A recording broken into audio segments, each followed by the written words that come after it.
You are now listening to the CarLifestyle Podcast. With host Seth Rose from Exotics Rally, T-NYC from CarLifestyle, Elizabeth White from It's White Noise. CarLifestyle.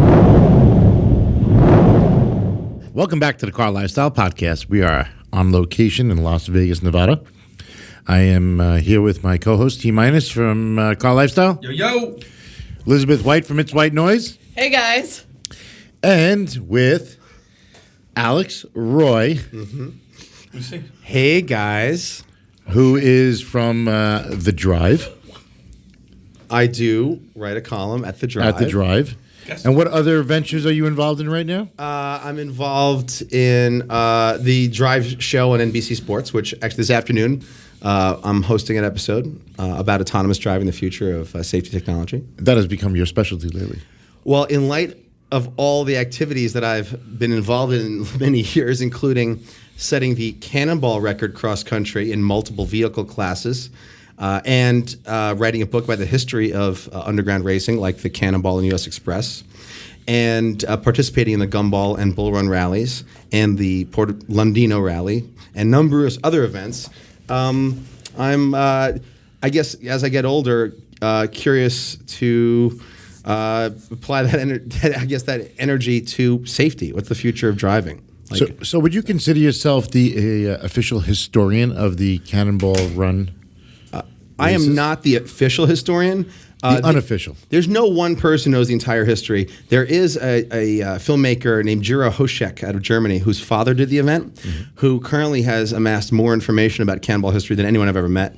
The other person would have been Rick Doherty, who organized the U.S. Express, which was the underground successor race to the Cannonball, and was really That was in 79? That was 80 to 83. 80 to 83. And then there was myself and Corey Wells. Corey Wells, the director and producer of 3207, a film that I produced and invested in. And then there's a collective of people who still do Cannonball Run type races today. Ed Bolian, John Ficarra, and Ben Safari Charlie Wilson organized 2 illegal underground races today, which are the closest thing to the original Cannonball Run that have existed in about 27 years. All right, cool. So we had you on a podcast once before. We talked about your records and what you've accomplished. But more recently, there has been a bit of a controversial situation going on, and you've been very outspoken about it through your column in The Drive. So, most recent, to get everybody up to speed, there was a newly formed rally in the U.S., which was called Cannonball Run. And after the event was executed... Well, it was actually while the event was still on. While the event was... I think the last day. Okay. While the event was still going on the last day, you released a column to The Drive. So, why don't you give us a little insight of what this was about? There is a very big difference between road rallies, which are legal events, and the illegal underground races, which occurred in the 70s, and occurred as recently as the 80s, and maybe one might even say a few months ago. So I have participated in many road rallies. I've done the Gumball, the Bull Run, and on many others. They're very different. In fact, I'd have to say nothing in common except that there are cars involved. Right. And so that's like saying, to say that there's a relationship between the illegal races of the 70s and a modern road rally which of the same name is to suggest that kids who race in go-karts are in some way related to NASCAR. 4 wheels and an engine does not make the event similar in any way. I mean, literally at all. I have also put a Band-Aid on a scratch that I had from hammering a nail and missing. Does not make me a surgeon. That's extreme. Okay. So I am all for people getting in cars and having a lot of fun safely. I don't care what you do in your car, as long Whether as it's legal, illegal, as long as it's safe. Doesn't matter. But we live in a world where language matters. To call something what it is makes a difference. If I say to you, it looks like, let's say your doctor says to you, you've got cancer, but you actually have a broken leg, and you get treated for cancer, doesn't help your leg. It doesn't. And that's an extreme example. But if things are not called what they are, then nothing has meaning. So if someone gets a medal for lying about their war history, their war service in the military, that medal no longer has meaning. It means nothing. Okay, so things in life are earned, and things are or bought, and things that are earned have have ultimate value and no price. And if these things are not separated and differentiated from each other, then nothing means anything. The reason we love our kids, they are our kids, and that's as opposed to a dog. And so to compare one type of event to the other is to steal and borrow and co-opt the glory of earned respect of people, and some of whom are dead, who cannot speak for themselves or their achievements. Okay, so that is the basis of your article? That is the underlying thesis of my article. Walk us through it. You can find it on the drive if you really want to know what the article said. It's on the drive. The thesis of my article is that there is an event called the Cannonball Run, a road rally. Seems like a number of fine folks went on it. I know some of them. I've met some of them. It seems like they had a great time.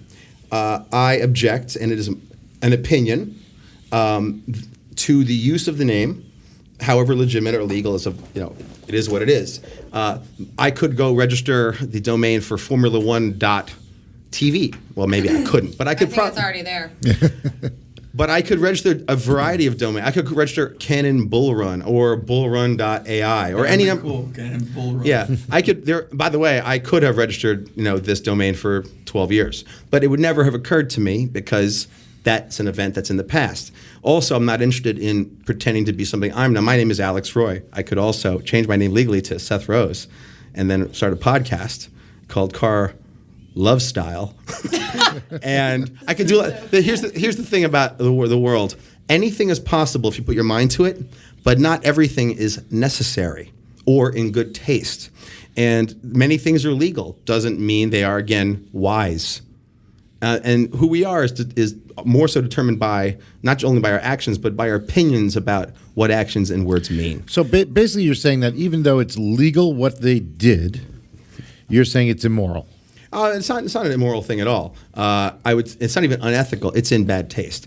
Brock Yates, who founded the Cannonball Run, is a legendary figure in American automotive history and culture. He is beloved by millions of people. He wrote the definitive books on multiple races, cars, aspects of car culture. He wrote the Cannonball Run film. He starred in the film. His son still operates the event, which was the successor event to the Cannonball Run. And he suffered from Alzheimer's for a number of years and was unable to speak for himself for some time. And it's sad because he was one of the greats. He knew his best friends and knew pretty much every famous race car driver in the world. He set the first Cannonball Run records for the modern era with Dan Gurney, F1 racing legend. His importance in American culture and car culture is incalculable. Everyone who sits at this table, who's ever sat at a table with you on your podcast, and everyone who's ever done a rally in this country owes him a debt of gratitude for inventing the idea of getting in a bunch of sports cars and driving around in groups Cross-country, anywhere. Yeah. And so the number one thing that happens when an important figure dies in the sector or cultural group is you pay respect. And that's what you do. On the Gumball in 2007, on which my career was made, there was an accident. I was not there, and two people I did not know were killed.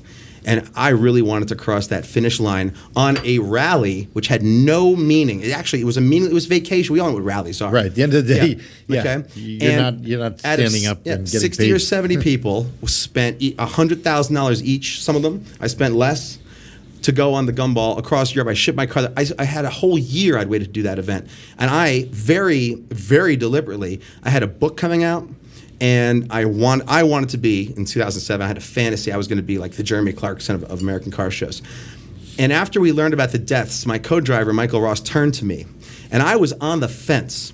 And Michael Ross said to me, people were killed yesterday in an accident, and the Gumball brand is associated with that. So we have to stop this car, and we're not going. And so I realized that on like a human spiritual level, that he was right. And so that was the end, for me, of my rally career, because I had quite deliberately tried to build my brand from that rally. And I felt that as a human being, I could not associate my brand, with a brand that would continue to hold a luxury vacation rally event in the wake of the deaths of two people. Yeah. So when you say that ended your rally career, that means you're still retired and you're not planning to come out of retirement. no, I'm not. I would never come out of retirement to do a rally under Alex Roy Polizzi. I did once. I mean, it's been how many years? It's been 9 years. I did go once as a journalist on adventure drives. I love that. That's the very road trippy. Yeah, that was mellow, no stickers, nothing. Right. That's the only rally I've gone on in 9 years since the accident and the deaths of those people. And so we all get in these cars, we put stickers on them and have a grand old time, and we pretend, sometimes for 10 seconds, sometimes for an hour, that we're race drivers. We pretend, you feel like you're in an organized race that's illegal, even though it's completely just a meaningless and fun legal event. And yet you can't put on one coat without the other coat coming with it, which is the moral and ethical responsibility to set the right example for kids who don't yet have their licenses. How are those kids going to behave to strangers on the side of the road, in other cars, and to the people who came before us who inspired us to do these things? So That's logical. I believe in that. It makes sense. Yeah. So getting back to Cannonball, Right. Because that's where we're Right. going on this Sure. podcast. Okay, so you're not happy with the fact that it was when Brock Yates passed away? Is that the biggest part of it? The gist of it is, he dies, and 8 days later, this event takes place. I thought it was in bad taste. I mean, the event was planned for a couple of years prior, allegedly. I don't think they arranged it in 8 days. That's again, that's for them to decide whether or not they want to carry on an event. They felt they want to carry on the event, and that's their choice. So you felt that they shouldn't have carried on the event, or they should have renamed it 8 days before? Well, look, if I was going to do an event, and I've for 12 years, since 2003, people have approached me and offered me money as investors to launch my own rally, and I've never, ever, ever wanted to. Mostly because I didn't want to put on an event that would compete with events run by people I like. Which is who? Well, people like you. Wow, that was so touche. Well, I've had my differences with Max Cooper from Gumball 3000, and we had major differences over how they continued. Well, the Gumball continued for 24 hours after the accident and deaths in 2007, and then it was canceled.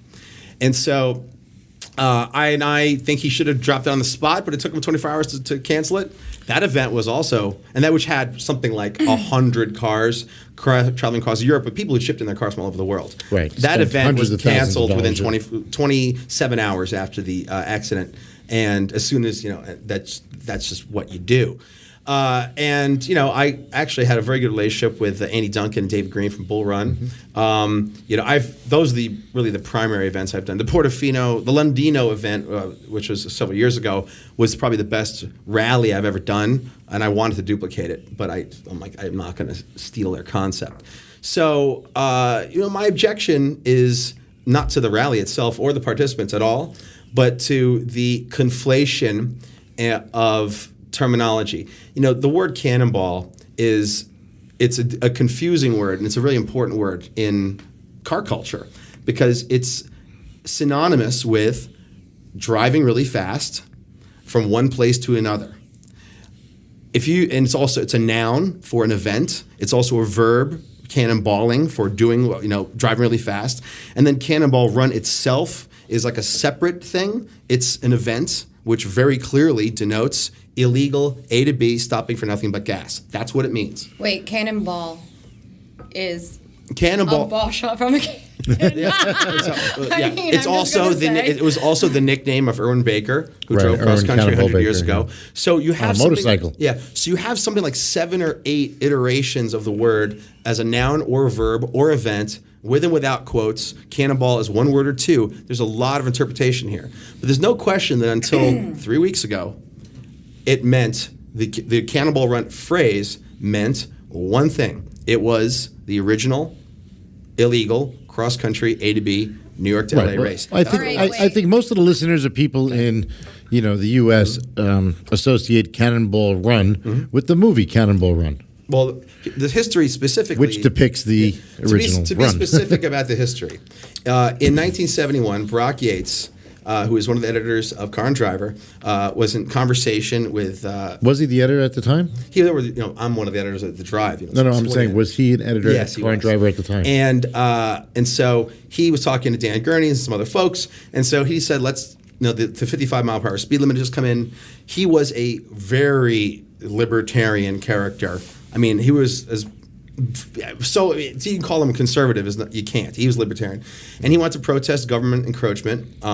He was against big government. He was against taxes. He was against the 55 mile per hour speed limit. He was against taxes on gas, on registration of cars, on climbing insurance rates. He was one of us, but right off the scale. And so he thought that doing this race would be a statement against all those things. People can drive high-end sports cars, or actually any car, safely on the highway system, because the interstate system, which was built underneath Eisenhower, was built to sustain speeds far higher than 55 miles an hour. So he went across, and there were, I think, 5 total crossings from 71 to 79. It was on the cover of Car and Driver. Time Magazine and many other publications covered it in 75 and 76. And the interval between the races had to be extended because so many people wanted to enter it. So he had to make a very deliberate choice to weed out people who might have an accident, because hundreds, if not thousands, of people were sending applications. In 1976, the Gumball Rally movie came out because the Cannonball Run concept was so popular that rival movie studios wanted to make a film, and Yates couldn't get the Cannonball Run film itself. He just couldn't get it off the ground. So the Gumball Rally movie comes out, 76. There's no Cannonball race till 79. There's negotiations behind the scenes. We may never know the truth behind what really went on in the business dealings behind Cannonball Run during that era. In 79 is the final Cannonball race, and many theories exist about why it was the last one. Among them, that law enforcement threatened Yates. Among them is that the studio told him, if you organize another one, we won't buy the rights and produce the film. And there's rumors that I best not even mention here. So 79 is the last race, and 81 Cannonball Run comes out. And that was the end of the Cannonball Run racing era. The Cannonball Run was actually not called officially the Cannonball Run during that era. To be clear, the Cannonball Run race was not specifically publicly called the Cannonball Run during that era, although many people referred to it as such. It was called originally the Irwin Cannonball Baker Seat Assigning C Memorial Trophy Dash. Because Irwin Baker, 100 years ago, had gone and set 142, 143 driving records across the United States. Interesting thing about Cannonball Baker is that almost all his records occurred during the era of yellow journalism. There's virtually no proof of any of those records. Almost everything he did was done as part of an advertising project, with journalists. So the manufacturer placed an ad for a car in a newspaper in 1916. Irwin Baker would volunteer to drive the car. The newspaper would volunteer to send a journalist, and a record is set. And that became quite a good business in an era before the interstate highway system and anyone else who wanted to set such records. So Baker was largely forgotten until Yates decided to take him as inspiration and do Cannonball races. So the Cannonball Run as a term of common vernacular became pretty much locked in place in 1981 as a result of the film. And the film, although it's not a very good movie, is 30% on Rotten Tomatoes. Yeah, it's again not a good film. The Gumball Rally film is also not good, but it's slightly more accurate. What about Cannonball Run 2? Awful. Terrible film. Just wondering. Most people, their knowledge of what happened is based on the Cannonball Run film. And many of the characters are based on real people, but none of the racing and none of the actual incidents in the film really bear any relation to reality, except for the ambulance. So does that offend you, though? But does that offend you? Because it's called Cannonball Run. No, that was a legal decision, and Yates wrote the film. Hal Needham, who was one of his best friends, directed it. And he had the cooperation of many participants. And also for legal purposes, and also if you know anything about Hollywood, if you were going to release a film and you want to make it a 3 or 4 quadrant film and appeal to 3 or 4 quadrants, demographics and viewers, it's got to. You can't. Sensationalism. If you made a movie that was 100% accurate about what it's like to get in a car and set such a record, it would be like watching a World War II submarine movie. You have 3 people in a car suffering, pissing into bags, eating junk or not eating at all, staring out the window with not that much conversation, looking for police and praying not to break down, run out of gas. It would be awesome for people like us no one outside this room would want to watch it or outside the immediate community. And most people, they want the fantasy. These rallies, which I've enjoyed, are based on the fantasy. And that's fun. And that keeps, people wanting to buy cars. If every car show and movie ever made was about what it was really like to do the Cannonball, people wouldn't want to drive. It's hard. It's dangerous. It's difficult. It's difficult. It's really tough. I did my attempt, and we got as far as, basically Vegas area, but it was rough. The history of easy. people who set these records is like kind of a dark one, and a lot of them have suffered for it. A guy named John Ryan a few years ago set the motorcycle endurance record from Prudhoe Bay, Alaska to Key West, and called me up afterwards and came to my house with his bike. And he was a tough man, and he was really like, I wouldn't say he was broken physically because of it, but it really messed him up. He set something like 5 or 10 like iron butt endurance motorcycle records. A few years later, was hit in broad daylight and killed by a chick texting on her Mustang on the 78. Fucking Mustangs. So, and so, I'm really sensitive to people disrespecting and diluting the real history and achievements of people who did these things. And, the U.S. Express race in 1980 was the successor to the Cannonball with about 10 or 12 drivers who felt that the Cannonball itself had become diluted because of the film, and decided that they would in turn continue in the spirit of the Cannonball Run, but keep it professional like it was in 75, 76. Many of the participants in the U.S. Express were Cannonball veterans. And Richard Doherty, who was the founder of that, was friendly with Yates. And it is alleged, because Doherty himself died quite recently, it is alleged that he asked for Yates' blessing, and Yates said, "I'd like to bless it publicly, but because of my arrangements with the studio over the Cannonball film, I can't really be involved in a successor event." Again, many rumors about that. So the U.S. Express went on for several years, and 10, 12 cars, total secrecy. And it is almost incredible, but if you think about it, across 5 Cannonball runs and the U.S. Express races, there was, I think, only 1 or 2 minor fender benders. There were, on the U.S. Express... And that was all out racing. That's these guys, full on. These guys were hammering down. 175 miles an hour on the interstate, it's nuts. And Daily driven. And these people, were, if you see the 3207 documentary, even the version of it that's out now, which I'm not thrilled with, if you watch the film, these people are deadly serious. On the U.S. and the Cannonball, the last Cannonball, people were kind of dressing up and having a laugh about it. But anyone who is serious about it, certainly anyone who completed in a serious time, which is the overwhelming majority of people, and 100% of the people on the U.S. Express and the early Cannonballs, these are military type operations. This wasn't a vacation. This is like 24 hours of Le Mans, but it's like 32 hours of Le Mans. And Rick Doherty was so concerned about safety, and that he wouldn't allow people into the event unless they had made a commitment to prep the vehicles almost to a race level. He shared... He blocked the streets and put up barricades? No, there's nothing like that. Safety. When I say safety, I mean he didn't want one team to have an overwhelming advantage, in financial or technological. So he freely shared the scanner code frequencies. Back then there's no internet, so to get the code frequencies was like a huge operation. And everyone on those events, and this is, to have a radar detector or a scanner was a big deal and expensive. And so every single car was prepped at that level back in 82, 83. And he was sharing the scanner code frequencies, and the people were cooperating because they were so terrified and concerned that if anyone was caught, and or if anyone had an accident, that every single person in the event was going to go to prison. Right. It is Some alleged sort of responsibility. that in 83, Doherty ended the event because he was approached by members of law enforcement. It's believed that somebody leaked a list of drivers to law enforcement, because when people were pulled over, some of the police had lists of drivers' names and plate numbers and confronted them on the spot and said which one of these cars, who's in the vehicle. So, it is, whether you believe it's moral or immoral to get in a car and drive fast cross country, there's no question that the mythology around it is the mythology upon which almost all of us get into cars and get into these rallies. To call any event today by the same name as those events it's not, I wouldn't even call it in bad taste, it's funny. It's funny because it is an insult. And it's an insult when the man who invented this and gifted us this idea, which inspires us all, it has died days before. You don't have to cancel an event. It's not for me to say. Everyone's a free country.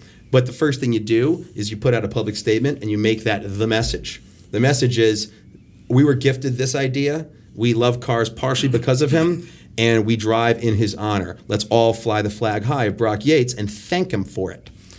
Because the first time someone has an accident on a rally and kills someone in this country, and I'm not aware that that has happened. Is anyone aware of that? I don't think so. No, I don't think anybody's died. The first time there's an accident in this country and someone is killed, whether they're in the car or in another car, our entire community may come to an end. Yeah, everybody will feel it. Because universally. when I went cross country, and this is why it's so important that we call things for what they are.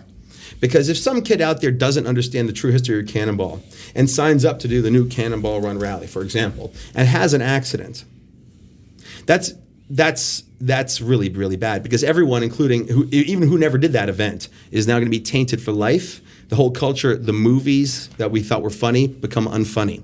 The movie that's coming from Warner Brothers in development right now it will probably be canceled. I'm actually one of the consultants, story consultants on that film. And when I wrote my book about the records we set, I had to meet with my attorneys and HarperCollins attorneys and the attorneys for Wired Magazine, New York Times, actually not their attorneys, but a lot of attorneys to talk about what my response would be if some kid read my book and then killed someone. Right. And my book was in the car or on their library, or they had Alex Roy t-shirt. And so before I got in the car and before I got the book deal, I had a conversation. I said I would flat out plead guilty instantly. I pre-wrote the statement for what would happen if I killed someone on my run and took full responsibility, because there's no one to blame but me. No one forced me to go. And I would not even pretend to say that Brock Yates tricked me into it. I just was inspired by him. But the responsibility is mine. And among the fears was that because I had a book deal and, I was making a little bit of money from, jackets and T-shirts, and we all want to sell merch, and we generate some traffic from ad revenue. If I had been arrested for any reason, that RICO statutes might be applicable, because interstate, committing crimes with interstate commerce, crossing borders, that I could be hit. You have a rally, it's crossing multiple states, and one or more people are killed, and it's a for-profit operation, it's bad. Yeah. Now, I'm not trying to paint the sector with a bad brush. It's a miracle. It's probably a tribute to most people in the rally community that nothing has happened. It probably means that there's some truth to the idea that the equilibrium skill level of all people who can afford to go is probably better than the average person. I find that hard to believe, but who knows? And so it would suck for all of us to have the language of rallies and races confused, to have the brand of the mythology and a modern rally confused, and to allow the people who actually are inspirations to be confused with those who are reaching to be part of that. All right. Just like the Olympics. All right, Liz's turn. My turn. Yeah. Thank you, Alex. Liz's turn. So I go on every rally there is. Mm-hmm. I've been on Gumball, the Amelia, Copper State, North Phase Rally, Gold Rush, all of them. I went on this Cannonball Run Rally that you're talking of. Okay? There was no accidents, and everyone behaved themselves. A lot of the participants came from all of these other rallies. I do not feel that anyone on this rally felt like they were disrespecting culture. It was a joint group of people who shared the same passion. They wanted to get together, do this rally, like they do Gumball and like they do Gold Rush and like the other ones. I don't feel that they have the same ideas that you are saying right now at this point. I actually have some new friends from this. I have friends that I brought on this or I went with, and I thought it was an enjoyable event. I think that's great, and it sounds like it was an enjoyable event, and I hope all those guys do that event and many other events, but it shouldn't be called Cannonball Run. Okay, and, I did Cannonball Ireland and Cannonball Run Europe, and there's Cannonball in New Zealand, Cannonball on ice, Cannonball in Russia. So you're saying that they can't be called this either, but they've been going on for 7-10 years. So. You're referring to the ones in other countries? Yes, where maybe Brock Yates or Erwin Cannonball Baker never have even been to. I'm not sure if they've been to New Zealand or Ireland. or did Cannonball on ice, Well, or on Broadway even. I also know the organizers of some of those events. I have no objection to them because they've been going on. Well, first of all, they're not called Cannonball Run. They're called Cannonball Run Europe or Cannonball Run. There's no one has ever confused any of those events for the Cannonball Run of the 70s because they're in other countries. So you think that people were confusing this? Well, actually, Cannonball Run? Can there be any question that the whole point of calling? Let me ask anyone at this table to answer the question. What Why possible did they call reason it- would you call the Cannonball Run if it has literally nothing to do with because it? it's a well-known historic name. Right. So Or a movie. All right. So the only reason to call it that is Instant. to confuse and there's no other reason. I don't know if it was to confuse Okay, people. I would so- say for instant, branding. Because instant it's branding. it's like I'm going to do a shirt. I'm going to call it like what? I'm going to launch an airline. I'm going to call it Pan Am. Yeah. Why would I do that? Well, they're The name association. Right? yeah, the name association Right. for brand awareness. Right. So that's the only reason. And so automatically you take all the millions of people who've seen the Cannonball Run movie, and you take all the 1,000 people who've done the Cannonball One Lap, which is run by Brock Yates' son, and you take all the people who are confused about the generic term cannonball and confuse it with cannonball. Because Cannonball Run and cannonball are often conflated as nouns, and just in the same way that cannonballing as a verb is associated with any speeding, whether it's for a minute or 30 hours. And so can there be any question that of the millions and millions of people, if they hear an event's going on called it, what are they going to think? They're going to think it's back. And so that is automatically it's absurd. It's comical.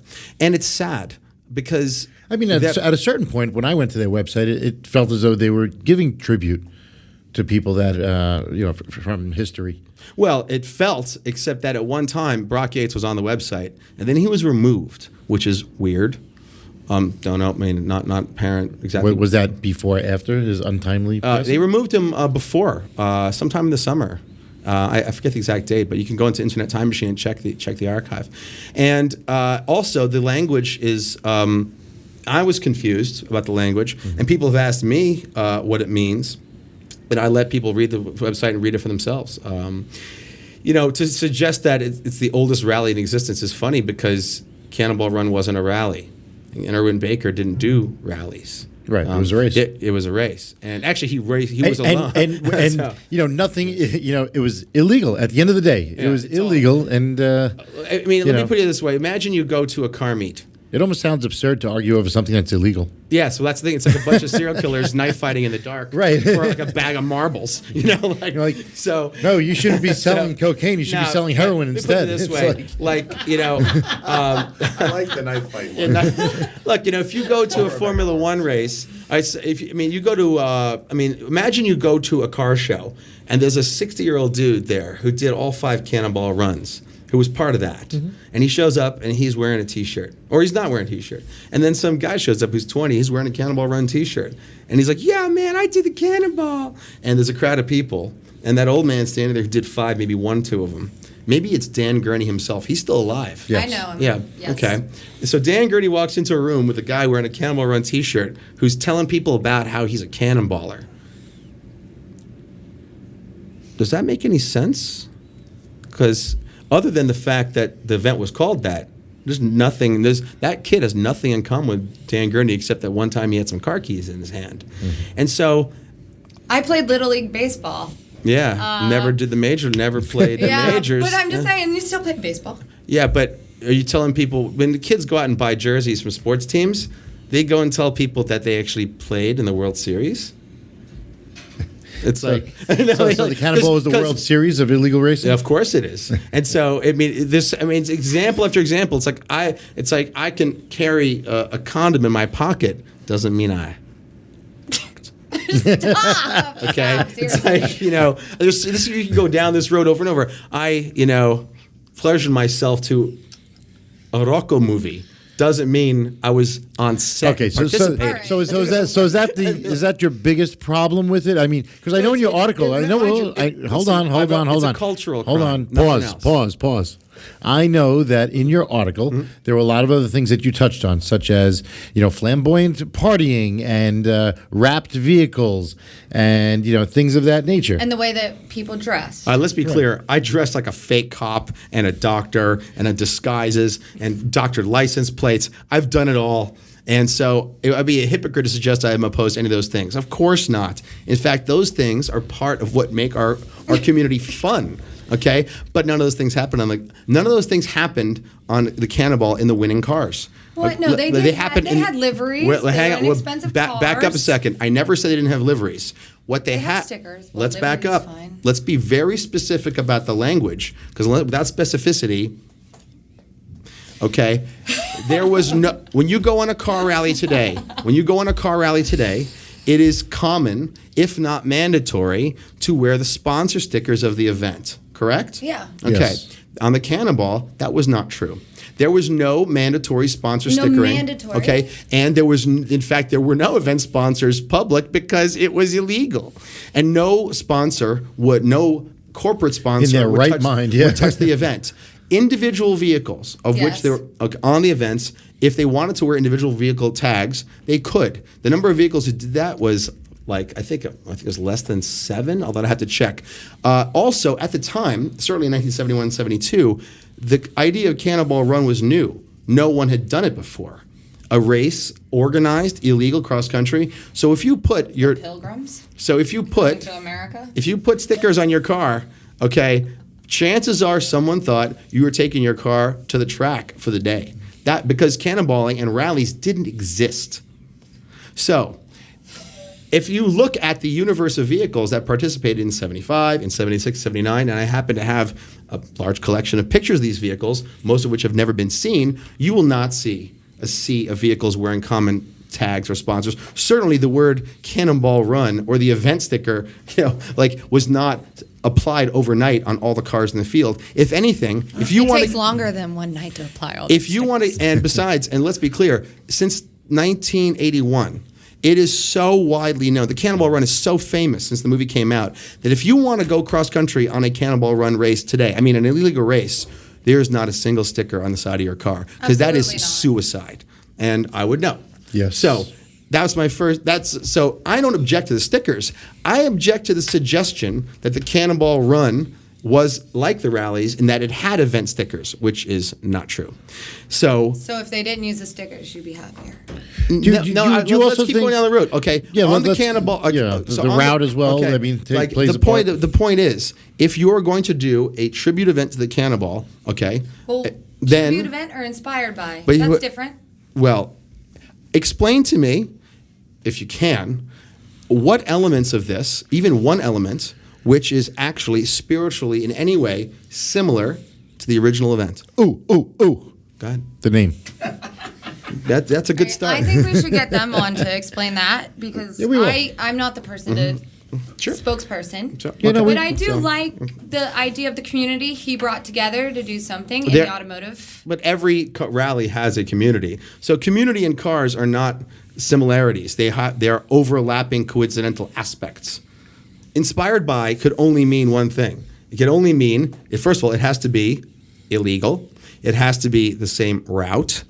It probably should be similar vehicles or vehicles of the same era.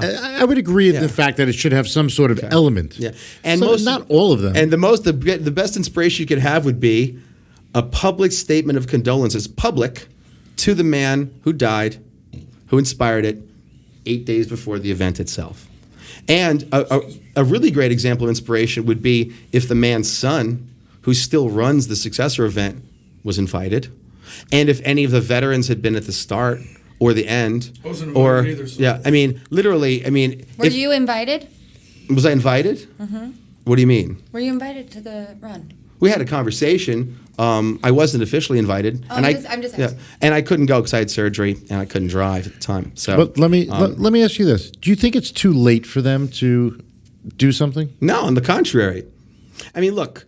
I don't represent them whatsoever. Listen, I happen to be friends with everybody in this, but I'm just curious. Do you think there's a way for them to make it better? Now, of course. Look, this is the car community. We're in our hearts all fun people. We do this for fun because we love it.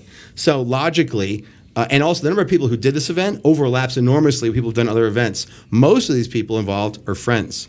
Yeah, And there was very few people who have never done a rally before. Right. So, I mean, No look, newbies. again, this is not for me to say. This is all my, this is just an opinion. Right. Okay? If it was up to me, I would just call it the Cannonball Rally and call it a day and be done. And then everyone has a big laugh about it and put this behind us. Wait, so... Yeah, so. Okay, we're talking about language, which is... Okay, so Cannonball Run. Let me ask you a question. What if I organize Europe. next year? What if I, Cannonball Run they're not. Rally. Okay. Well, it's kind of like if you did Gold Rush Run. Yeah, what if I called mine Gold Rush Run? Is that cool? Hey, it's no bother. Well, really?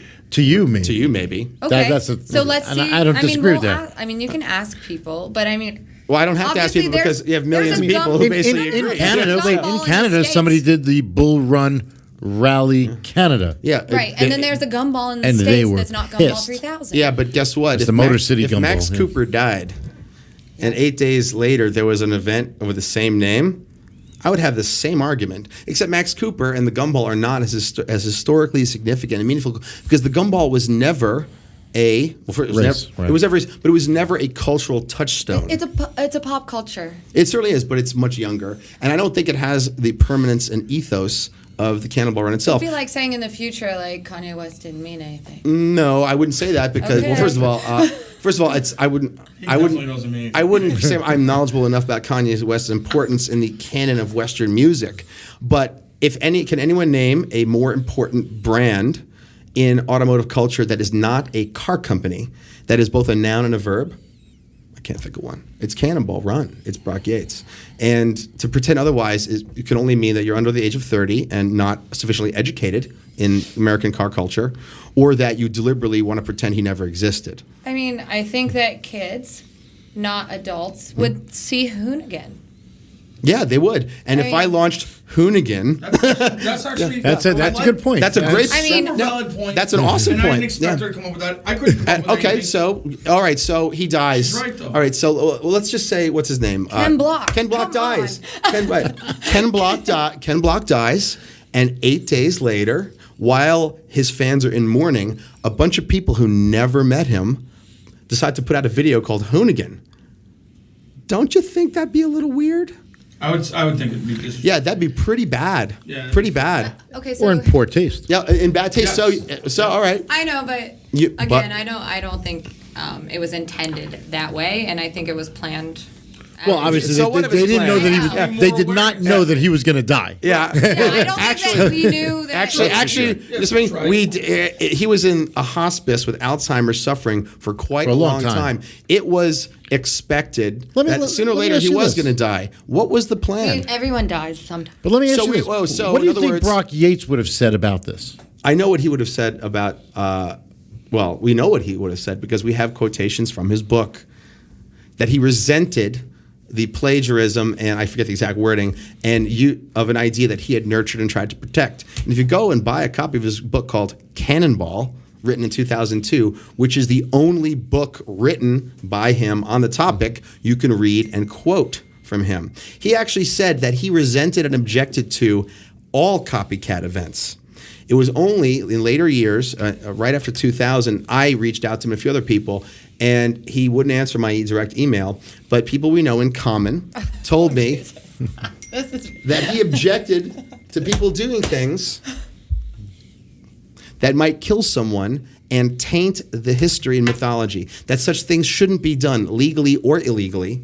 And he probably would have objected to all rallies. And if you look at his deliberate silence on all rallies from their inception in 1999 with the Gumball 3000, his silence speaks volumes. It seems to me that an event is actually named the same thing as the original race would have received his nuclear ire. But again, just an opinion. But I would encourage you all to go on Kindle and buy a copy of Cannonball. Yeah, I'm going to check that out. And there's a whole section about this at the very end, and take a look at that. If you go to, and most of the Cannonball drivers and express drivers, Heinz and Yarborough, one of them died, who set the last Cannonball record, and look at their statements, they're actually very enthusiastic about the only two illegal underground races which occur today, which are the 2904 and the C2C. and John Harrison, who's a very vocal supporter and Cannonball veterans, part of them. All you have to do to see whether I'm crazy or not is go ask. You just have to meet him. All you have person. actually Spend 5 minutes with John him. Harrison is on Facebook, and there's also U.S. Express veteran Mike DeGonis, and there are hundreds of people who did the original Cannonball. And to the best of my knowledge, the feedback, 100% of them agree that this is in bad taste. So what has been the overall feedback from your articles? 99.999% in agreement with the idea that I'm right.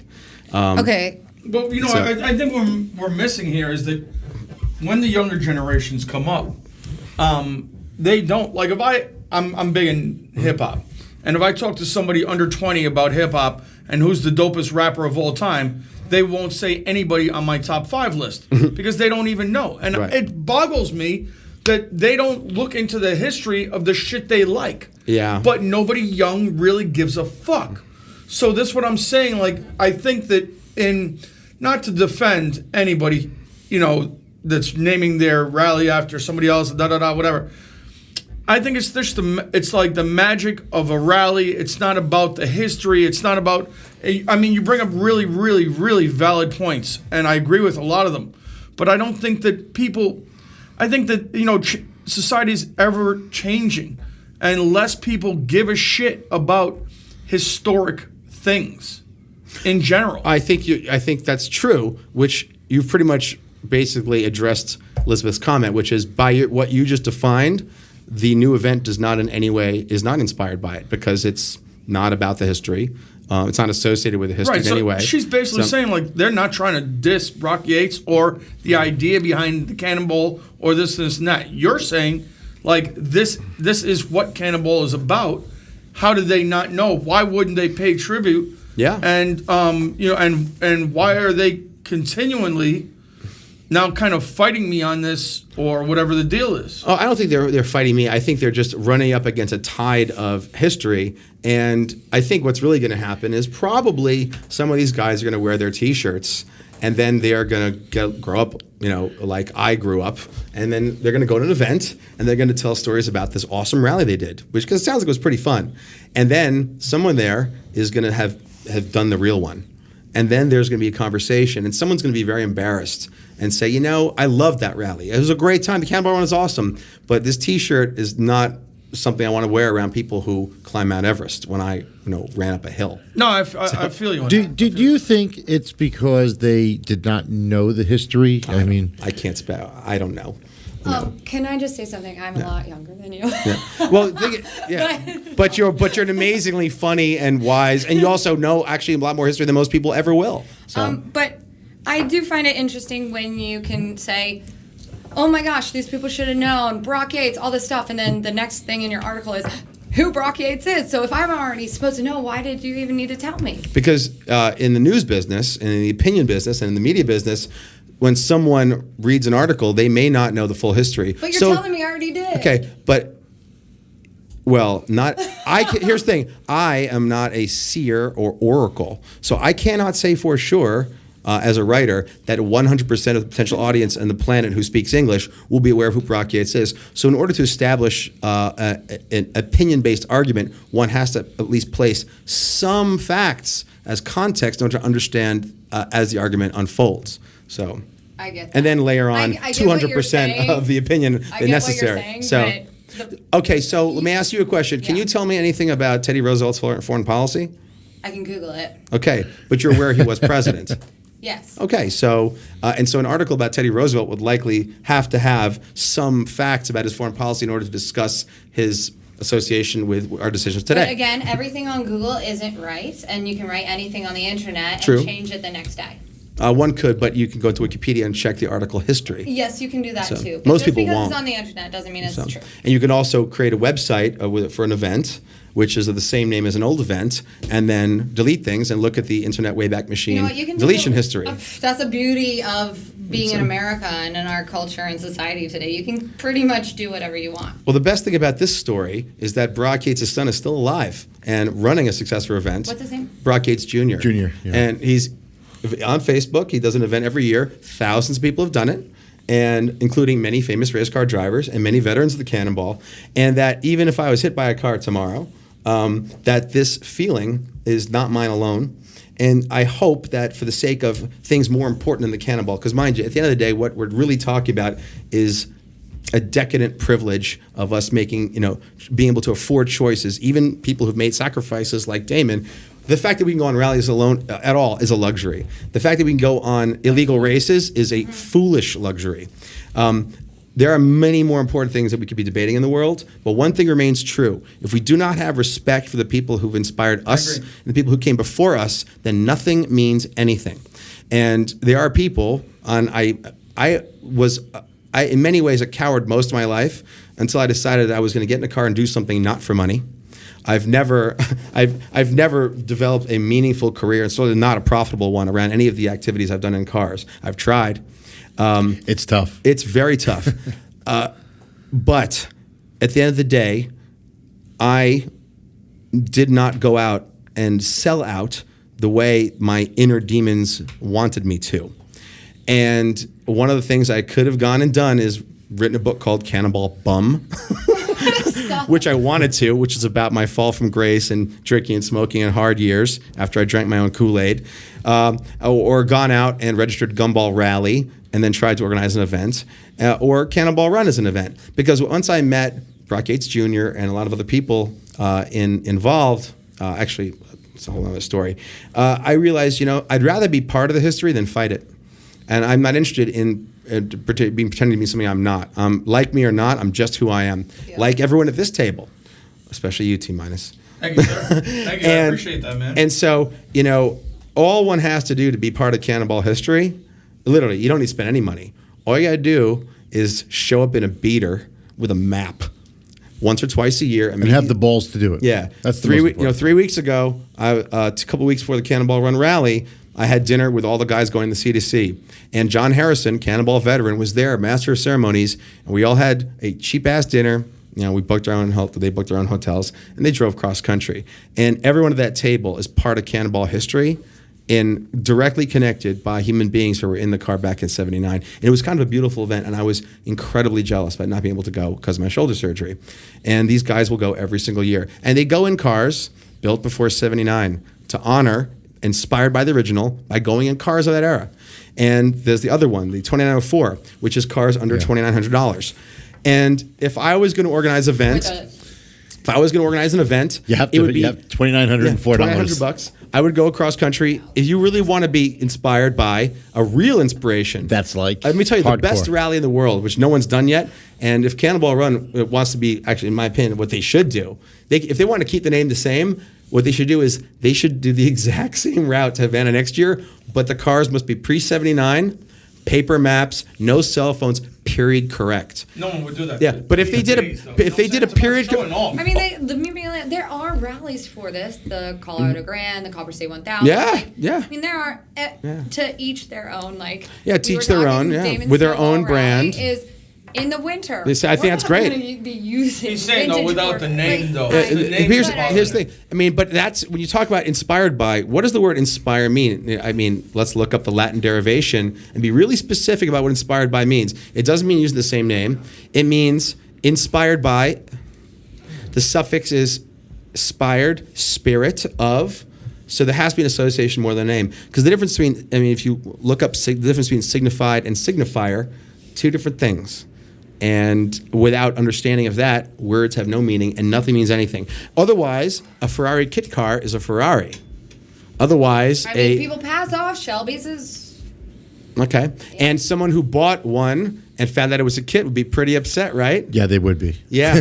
And so same thing why a Fiero Rossa is still a Fiero. All right. Okay. There's 1,000 examples. We're going to start wrapping this up. Sure. Okay. But right now, I just want to give you a quick opportunity. When I have a son named Alex Roy, he'll be Alex Roy Jr. Good luck finding that woman. I just want to give you a quick opportunity, Alex, a quick opportunity. In your opinion, what do you think the rally should do to put this to bed?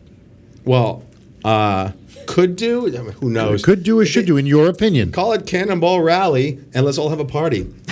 I mean, No, seriously. What no, And seriously. It's basically, it comes down to the name and the respect for the original name. Because it's a rally. It's inspired by, fine. It's a rally. Let's have a party, and let's every year invite all the dudes who did the original who can still walk. And at each checkpoint, we all tell stories of the old days and talk about safety today. Let's have a safe rally and call it Cannonball Rally. And who cares? I mean, that's the end of the story. Your Alex Roy's Cannonball Run Rally. I would never, because that's not the business I want to be in. So, Excellent. Well, Alex, this has been a hell of an hour with you, as always. It's always a treat to have you Educational. on the podcast. and I pontificated and vented and shared my opinion as always. Yes. I hear it all the time. Yes. Your opinion is duly noted. It's like if I tell you the sky's blue and it's blue, it's still an opinion. Well, Alex, again, thank you for joining us here on the Car Lifestyle Podcast and taking your valuable time away from SEMA. And do you want to tell the quick Rawlings and Dennis Collins story real quick? Actually, Can you make it short though? The best part of the Cannonball Run Rally is that Richard Rawlings and I, who have been in total opposition for 7 years because what I believe to be his hoax record. Right.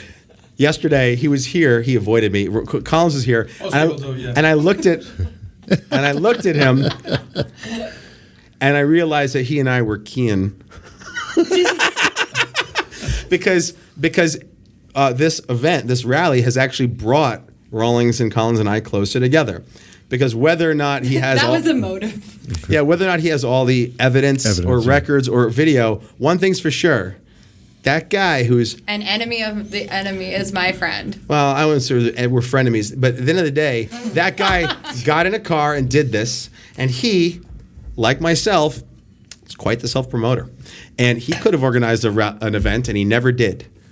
He built his own brand. Right. He did his own thing. I built mine. And so I respect authenticity and truth and individuality in all cases. Like when you ask, you're asking Chad about how he personalizes his cars.